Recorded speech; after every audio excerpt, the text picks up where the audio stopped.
Jewelleries లో gratitude sale March 8 నుంచి 11 వరకు ఫ్లాట్ 50% ఆఫ్ ఆన్ విఏ. నమస్తే రమగారు. నమస్తే జయ. రమగారు, సంకటహర చతుర్థి దీని యొక్క విశిష్టత, ఆ రోజు అసలు మనము ఆచరించాల్సిన విధి విధానాలు, ప్రత్యేకమైన పూజలు అందరూ చేసుకోవచ్చా, ఏంటి రమగారు అసలు? ప్రతిసారి మాట్లాడదాం జయ. మనం ప్రతి సంవత్సరం వినాయక చవితి అప్పుడు ఇది చెప్తూ ఉంటాం. సంకటహర చతుర్థి అంటే నెలకి 2 చవితులు వస్తాయి. మనం ఎట్లా వెళ్తాం, మన కాలం ఎలా నడుస్తుంది, మంది డేట్ల ప్రకారం పోతుంది. అవును, 1, 2, 3, 4 నుంచి 30 దాకా లేదా 31 దాకా, కొండవచ్చో 27, 28 దాకానే. అంతే అంతే. అయితే మన హిందూ దీని ప్రకారం, భారతీయ పాత విధానం ప్రకారం చాంద్రమానం నడుస్తుంది. ఈ చాంద్రమానం అంటే చంద్రుడి యొక్క కదలికలతో మన డే మారుతుందన్నమాట. తిథులు అంటాం వాటిని మనం.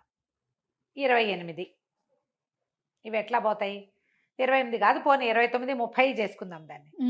పాడ్యమి నుంచి మొదలు పెట్టుకుని పౌర్ణమి దాకా 15. ఓకే. అక్కడి నుంచి 16వ రోజు నుంచి మళ్ళీ పాడ్యమి నుంచి మొదలు పెట్టుకుని అమావాస్య దాకా. ఓకే.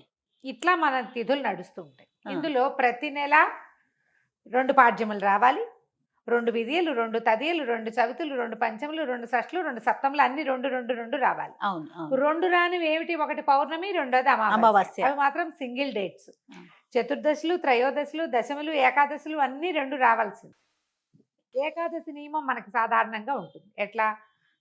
శుక్ల ఏకాదశి, బహుళ ఏకాదశి. ఏకాదశి నాడు ఉపవాసం ఉండటం, ద్వాదశి నాడు ద్వాదశ పారణ చేయటం మన తాలూకు హిందూ సంప్రదాయం.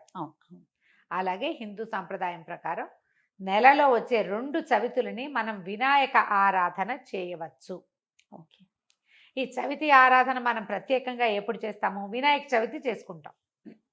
ఒక శుక్ల చవితి సంవత్సరంలో ఒక్కసారి, వినాయక శుద్ధ చవితి నాడు, అది మన భాద్రపద శుద్ధ చవితి నాడు వినాయక వ్రతకల్పం చేసుకుంటాం. వినాయకుడి పుట్టినరోజని, ఆ రోజునే ఆయనకి గణాధిపత్యం లభించిందని, వాళ్ళు ఆయన్ని పూజిస్తే అన్ని విఘ్నాలు తొలగిపోతాయని గణాధ్యక్షుడని ఆయన్ని కొలుచుకుంటాం.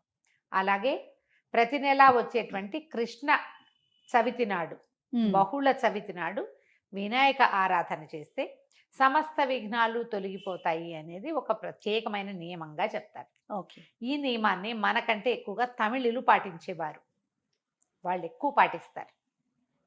మనకి జాతకంలో కేతు ప్రభావం ఎక్కువగా ఉన్నా, ఏ పనైనా మొదలుపెట్టి ఎప్పటికీ అవ్వకపోతున్నా, పిల్లలు చదువుల్లో వెనకపడుతున్నారనిపించిన, దీనికి మన ఇంట్లో ఉండాలి వ్రతము నియమము ఏం లేదు. పెద్దవాళ్ళు చెప్పిందే చెయ్యాలి, మన ఇంట్లో లేకపోతే చేయకూడదు, అలాంటిది ఉండదు. సార్వజనీయమైన వ్యవహారం, ఎవరైనా చేసుకోవచ్చు. మనమే ప్రాబ్లమ్స్లో ఇరుక్కుంటున్నాం. ఏ పనైనా మొదలు పెడితే అవటం లేదు, అన్ని అడ్డంకులే దానికి. ఓకే. వ్యాపారాలకి, చదువులకి, ఇంట్లో ఏదైనా వస్తువులు తరచుగా పాడైపోవటం, ఇది కూడా జ్ఞాపకం పెట్టుకోండి.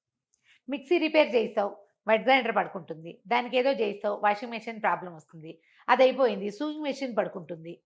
ఇట్లా రిపేర్లు చేస్తూ ఉన్న వాళ్ళు ఉంటారు చూడు. నేను కూడా ఉన్నా ఆ లిస్ట్ లో. అవునండి. నేను ఒకటి రిపేర్ చేస్తే ఇంకోటి వస్తుంది. ఒకటి మొదలు పెడితే పాపం లిస్ట్ వస్తూనే ఉంటుంది. మా వాళ్ళ ఇంట్లో ఎక్కిరిస్తున్నారు, ఒకటి రిపేర్ చేయకుండా ఉంచుకుంటే అది ఒకటే ఉంటుంది నీకని. అట్లా ఒకటి వస్తుంది. ఏమీ లేవనుకో, మెళ్ళ పెట్టుకుంటే నల్ల పసలు కొలిసేని టిక్కని విరుగుతుంది, ఆ పస విరిగిపోతుంది. నిజంగా నిజం రమ్మ గారు. చెవిదుద్దులు సీలలు విరిగిపోతాయి. కొంతమంది జాతకాలు ఉంటాయి చూడండి, ఒక వరుసగా వస్తాయి, ఆగితే మళ్ళీ ఆగిపోతాయి. 2 సార్లు 2 బంగారపు వస్తువులు అయినాయి. ఓ వారం ఏమో ఒక 15 రోజుల్లో ఒక మొదటి ఫోర్ట్ నైట్ లో చెవిదుద్దు సీల బిళ్ళ విరిగి చేతిలోకి వచ్చింది, పొల్లేమో ఆ గొట్టంలో ఉండిపోయింది. ఇదేమిట్రా ఇలా అయింది, దీన్ని చేయించాలి అనుకుంటున్నా. సరిగ్గా 15 days తిరగగానే చిన్న గొలుసు ఒకటి పెట్టుకుంటాను నేను, హుక్ దగ్గర విరిగింది. దాన్ని రిపేర్ చేయించా, చెవిది ఈ గొలుసు విరిగింది. గొలుసు ఇంకా రిపేర్ చేయించలేదు, ఉంచారు. మళ్ళీ ఇంకోటి వస్తుందని. నెక్లెస్లు అవి లింకులు ఊడిపోతే ఏం చేస్తాను, అలా అనిపిస్తుంది నాకు. ఇలాంటి వాళ్ళు వీళ్ళందరూ సంకటహర చతుర్థి చేసుకోవచ్చు. సంకటహర చతుర్థి చేసుకుంటే బిజినెస్లో ఇబ్బందులు, చదువుల్లో ఇబ్బందులు, చిన్న చిన్న ప్రమాదాలు, ఇళ్లలో ఏ పని అనుకున్నా అవకపోటాలు, వీటన్నిటికీ సమాధానంగా ఉంటుంది. జాతకాల్లో అయితే మాత్రం కేతువు తాలూకు ప్రభావం ఉన్నప్పుడు, కేతువుతోటి ఇబ్బందులు పడుతున్నప్పుడు, గ్రహస్థితుల్లో కేతు ఉన్నప్పుడు కూడా మనం ఇది చేయమని చెప్తారు. ఏదైనా ఇంటి ప్రయత్నం చేస్తున్నప్పుడు ఆగిపోతుంది, అప్పుడు కొన్ని వారాలు మొక్కుకుని మనం కొన్ని నెలల పాటు చవితులు చేసుకోవచ్చు. ఈ చవితి చేసుకోవడానికి పెద్ద విశేషమైన చేత ఏమీ లేదు. సింపుల్ వినాయక పూజే. ఓకే. దీనికల్లా పగలు ఉపవాసం, చుక్కలు కనపడ్డాక భోజనం. ఆ చుక్కలు కనపడ్డాక ఉండ్రాళ్ళు కుడుములు చేసి బియ్యపు రవ్వతోటి చేస్తాం కదా, అవో మీ ఇళ్లలో ఎలాంటి అలవాట్లు ఉంటే పాలతాకలే పెడతాం వినాయకుడికి అని మీకు అలవాటు అనుకో, పాలతాకలు పెట్టండి, మన అలవాటు ప్రకారం పెట్టుకోవచ్చు. కుడుములో ఉండ్రాళ్ళు ఆయనకి నివేదన చేసి నమస్కారం చేసుకుని చంద్రుని చూసి అన్నం తినేసేయచ్చు. పగలు ఉపవాసం ఉండే సంకష్టి అంటారు మహారాష్ట్రియన్స్, కన్నడిగులు బాగా ఎక్కువ ఉంటారు. మన వైపు తక్కువ, కానీ మన వైపు ఇప్పుడు కనపడుతున్నారు బాగా. నాకు కూడా అలవాటు ఉంది, నేను చేస్తాం. అంటే కమ్యూనిటీ వైజ్ గా చేస్తారా రమ్మగారు? అలా ఏం ఉండదమ్మా, అలా ఏం ఎవరైనా ఇది ఓ పెద్ద పూజ హడావిడి ఏం లేదు కదా, అది ఏకాదశిలానే, ఏకాదశి లాగానే. కాకపోతే మనం వినాయకుడికి కొలుస్తాం. ఇది సంకటహార చతుర్థి. మనకి కష్టాలు ఇబ్బందులు ఉన్నప్పుడు రుణ విమోచన గణపతి స్తోత్రం అని ఒక ప్రత్యేక స్తోత్రం ఉంది. ప్రణమ్య శిరసాదేవం గౌరీపుత్రం వినాయకం, ఇలా స్టార్ట్ అవుతుంది.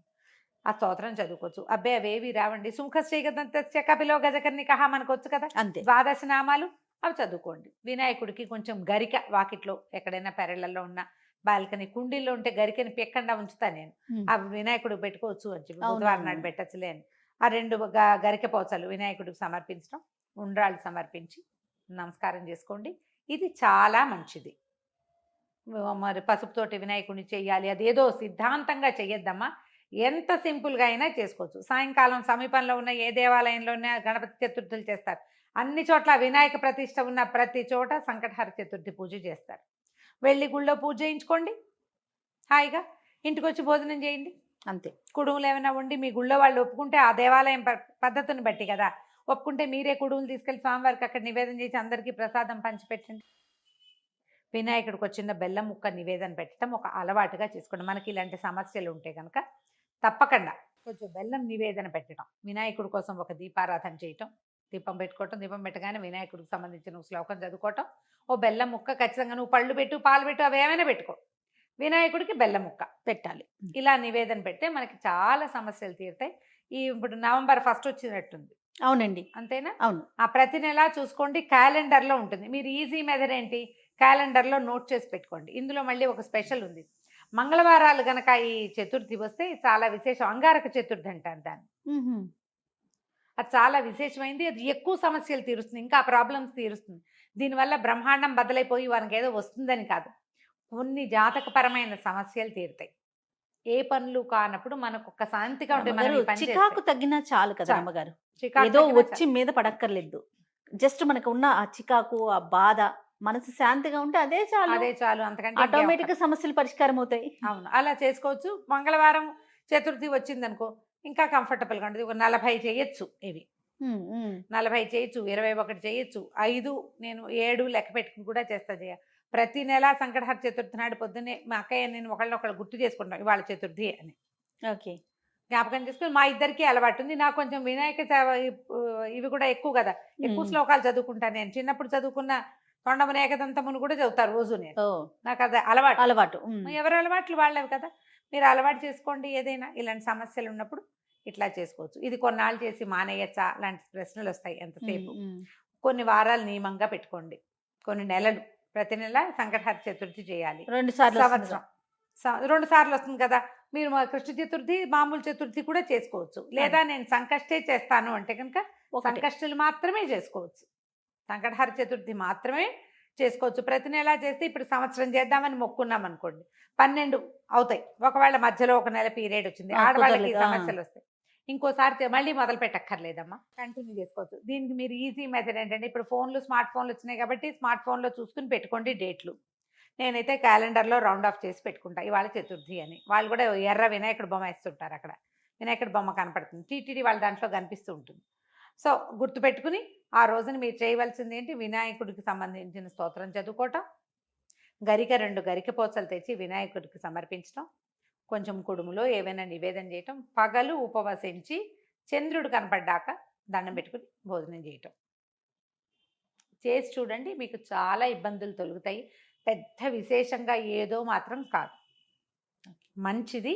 మీకు ప్రధానమైనది ఏంటంటే ఇబ్బందులు తొలుగుతున్నట్టు కనపడుతుంది కానీ. అది రైట్ అమ్మగారు. నమస్తే. నమస్తే.